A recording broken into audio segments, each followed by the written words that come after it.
C'est un samedi pas du tout repos pour le chef de l'État Félix-Antoine Tshisekedi Tshilombo. Des personnalités politiques, parmi lesquelles des députés et sénateurs, ont été reçus ce samedi à la Cité de l'Union africaine.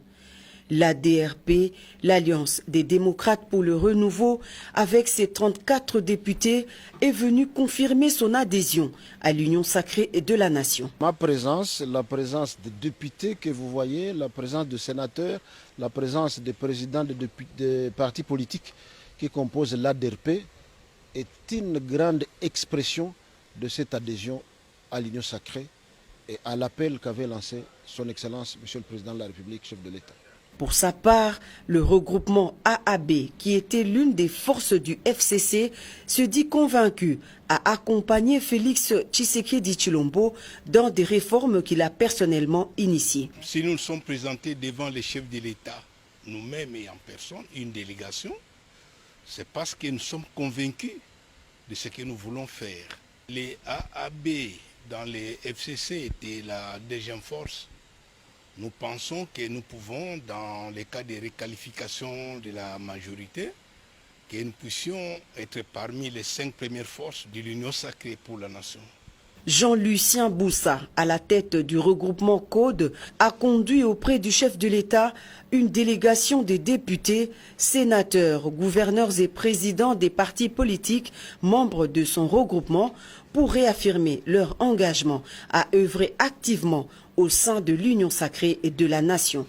Comme vous savez, lors des conclusions des consultations nationales, le président de la République a préconisé des réformes.